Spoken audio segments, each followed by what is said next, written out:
Wednesday evening service of First Baptist Church in Lucedale, Mississippi. I hope storm recovery is going well for you. Please let us know if we can help you or your family. Tonight, I want us to look at another one of the Psalms. I want us to look at Psalm 90. Psalm 90 is the most unique of all Psalms because Psalm 90 is identified not as a Psalm of David, but as the Psalm or a prayer of Moses. So it's the only one of its kind. That makes it the oldest of all the Psalms. Think of when Moses wrote this. It had to have been written long after Moses' encounter with God at the burning bush. Perhaps he wrote it somewhere during their 40-year trek through the wilderness. That means it was written after Moses came to know God, not only personally, but powerfully. In this psalm, Psalm 90, Moses celebrates the sovereignty of God. He bemoans the brevity of life. He trembles at the thought of God's wrath, and he seeks the restoration of God's presence among his people. So first, the prayer begins with Moses acknowledging that God is sovereign over the universe and time. Now, when we think about Moses, you may think of him as a man of antiquity, but I want you to remember that Moses was no dummy. The Bible tells us that he was educated in all the learning of the Egyptians. And when you think about the Egyptian people that lived during that period of time, the construction of the pyramids and their connection with the movement of the stars, their art and their wealth, and the fact that Moses himself lived in the house of Pharaoh for 40 years. He lived in opulence for 40 years, spending then more than 80 years in the wilderness, 40 years shepherding sheep and 40 more years shepherding men. You can then begin to grasp the heart and mind of the man who wrote these words. His thinking and praying, as you look at the psalm, are obviously guided by the Holy Spirit. He said in verses 1 and 2, Lord, you have been our dwelling place in all generations. Before the mountains were born, or you gave birth to the earth and the world, from everlasting to everlasting, you are God. Moses understood that his own life was lived out under the sovereignty of God. But he also knew that God was the God of Abraham, Isaac, and Jacob.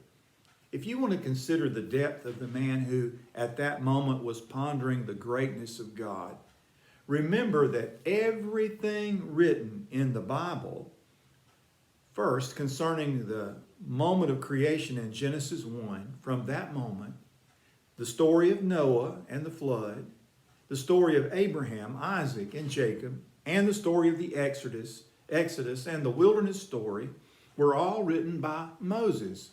We know all of that from Moses, who knew God. Moses understood that God's sovereignty was like a canopy under which all men live out their lives. His sovereignty reaches back into time before the mountains were born or the earth even existed. God's reign also encompasses the universe before the time of its origin until it is no longer. But Moses also indicates that his reign is from everlasting to everlasting. That means as far as you can go in one direction, away from the point at which time began, and as far as you can go in the other direction, away from the moment time ends. We don't know the date of the origin of the universe or the date of its death, but neither happens apart from God's sovereign initiative. Time is just a parenthesis between everlasting and everlasting, no more than a single dot on the expanse of eternity. Moses understood that. He comprehended that. He stood in awe of that. God is sovereign over the universe and time. Second, Moses' prayer acknowledges that a man's life is lived under the sovereignty of God and is insignificant in its scope. Verse 3, He said, you turn man back into dust and say, return, O children of men. For 1,000 years in your sight are like yesterday when it passes by, or as a watch in the night. You have swept them away like a flood. They fall asleep. In the morning they are like grass which sprouts anew. In the morning it flourishes and sprouts anew. Toward evening it fades and withers away. After 40 years in the wilderness, Moses had seen his share of death. A whole generation of people were dying, and Moses was just part of their number. As he neared the end, looking back, his life was compressed. Perhaps you know the feeling. So that from his perspective, it was incredibly short. When we're young, we live our lives and we measure our lives from day to day and then later from year to year. And then as we get older, we measure our lives in decades or maybe even longer periods. Remember, Moses' life was divided into 3 distinct 40-year periods. The first 40 years of his life, most of it was lived in Pharaoh's palace. The next 40 years of his life lived in the wilderness alone, shepherding another man's sheep. The next 40 years of his life, shepherding men in that same wilderness.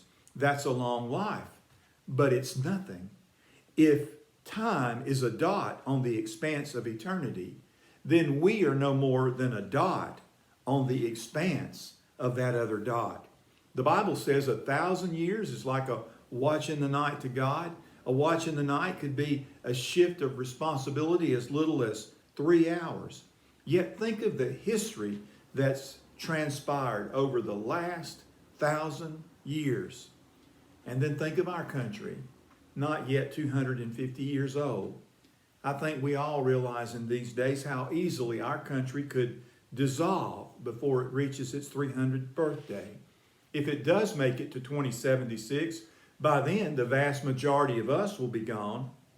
Our own lives are insignificant against the backdrop of eternity. Yet as insignificant as we are, our lives are governed, guarded, and guided by God's sovereignty. He is in control. In spite of our insignificant place in time and eternity, as far as the length of our years, Moses acknowledged that each of us is accountable before the God who rules eternity.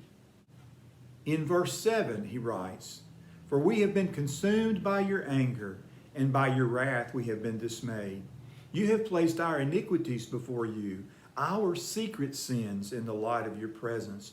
For all our days have declined in your fury. We have finished our years like a sigh.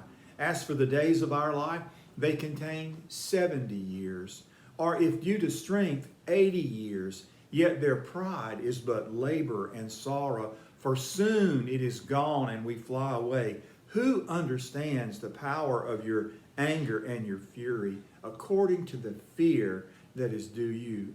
In these verses, we hear Moses speak of the days of our lives, the dilemma of our lives, the dread of our lives, the darkness of our lives, and the decline of our lives. First, Moses measures the days of our lives. He says, our days are 70 years, or if due to strength, maybe 80 years.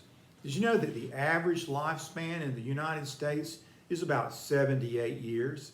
If you live in the UK, it's 81 years. But if you live in India, it's just over 60. Of course, that's the average lifespan, meaning that some live above that, far above it, and some live below, far below. But it still shows the truth of Moses' statement as he ponders the brevity of life. Second, Moses ponders the dilemma of our lives. He said, our days are but labor and sorrow, and soon it's gone and we fly away. His words here in Psalm 90:10 echo the words of Solomon in the book of Ecclesiastes. Solomon wrote in Ecclesiastes chapter 2, beginning to read in verse 17. He said, "So I hated life, for the work which had been done under the sun was grievous to me, because it was futility and striving after the wind. Thus I hated the fruit of my labor, for which I had labored under the sun, for I must leave it to the man who will come after me. And who knows whether he will be a wise man or a fool, yet he will have control over all the fruit of my labor, for which I have labored by acting wisely under the sun. This too is vanity. Solomon went on to say, therefore I completely despaired of all the fruit of my labor, for which I had labored under the sun.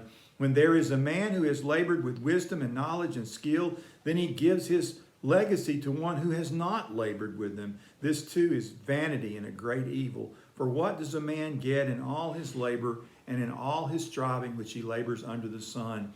Because all his days his task is painful and grievous, even at night when his mind does not rest. This too is vanity. Solomon would agree with Moses. Life is full of labor and sorrow. You can spend a whole life acquiring only to lose it to a hurricane. Or if it's preserved from damage or disaster, then the day will come when you'll have to give it up and you'll be gone. That's the dilemma of life.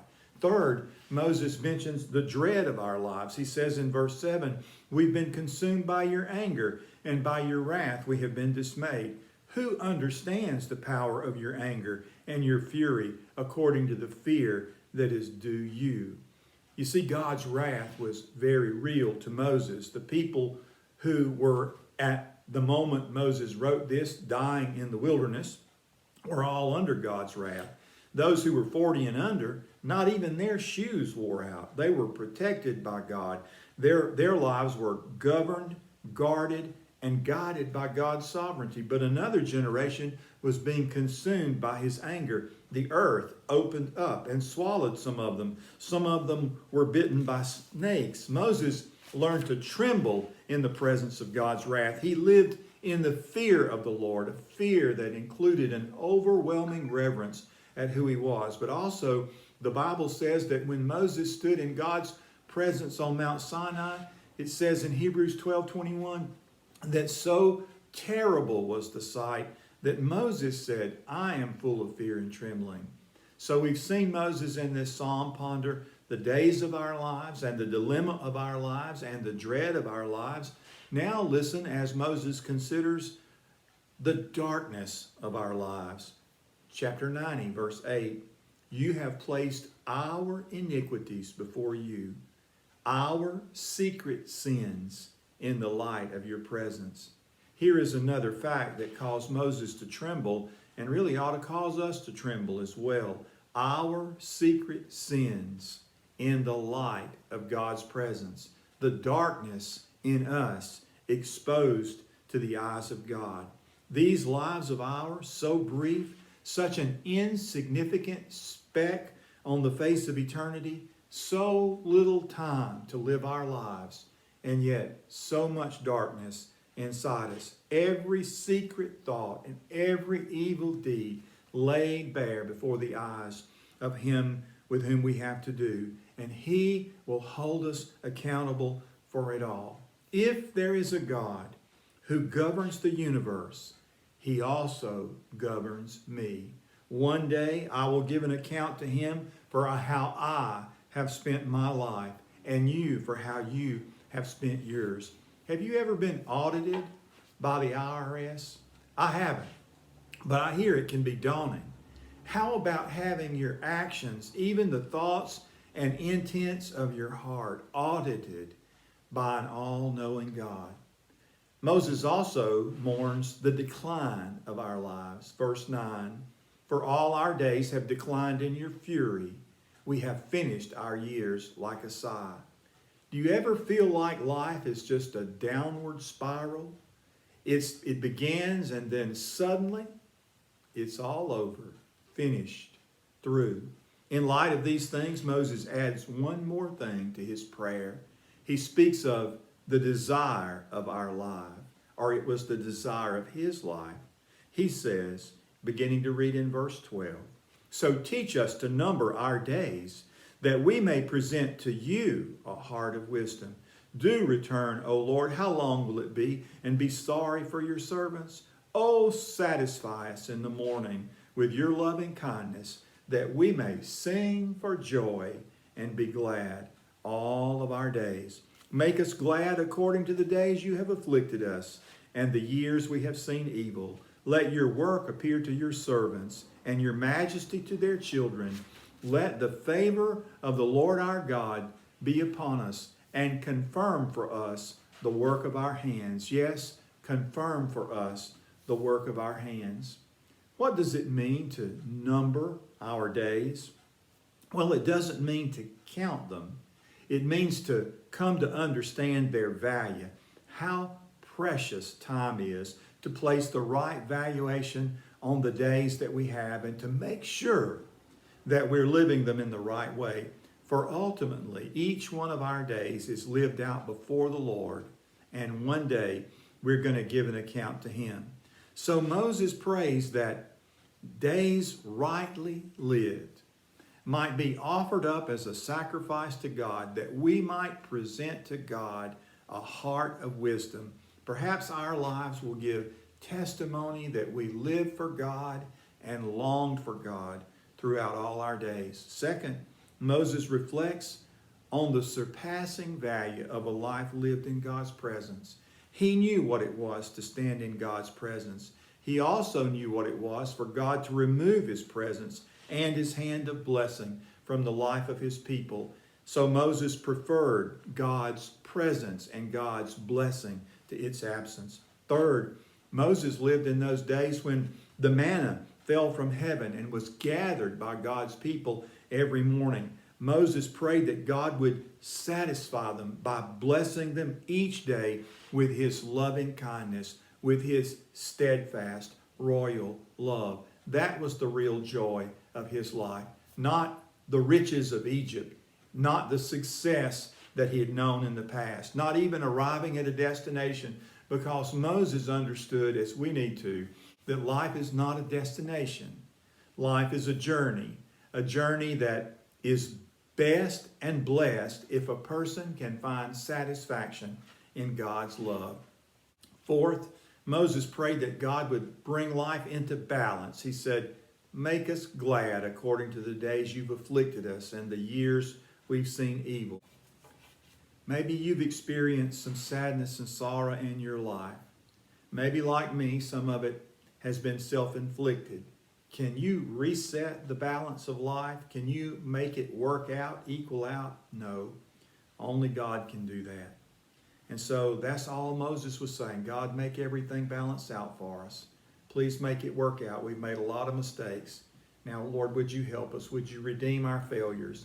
And would you bring some balance into our lives? And finally, Moses prayed for a revelation of God's activity among his people. He said, let your work appear to your servants and your majesty to their children. You see, God's work is also under his sovereignty. We can't command it or demand it. All we can do is pray that God would reveal his activity in our midst and his majesty to our children. And so in this psalm, Moses is simply praying as he did on that day when just before God put him in the cleft of the rock, when he said, Lord, I pray, would you show me your glory? So verse 17, the final verse of the psalm says, let the favor of the Lord our God be upon us, and confirm for us the work of our hands. Yes, confirm the work of our hands. The word favor is literally in the Hebrew the word beauty. So what we have here is the blessing of God that Moses seeks.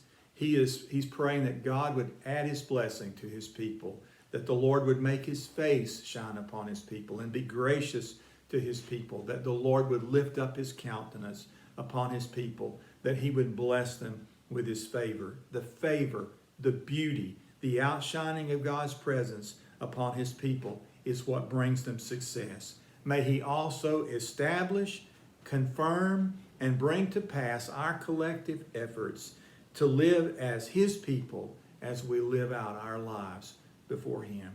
I pray that God would prove himself to you in every way, meeting your needs, showing you that he's sovereign over your journey, and that you would be able to live today and the days ahead with your trust in Him. Thank you so much for listening.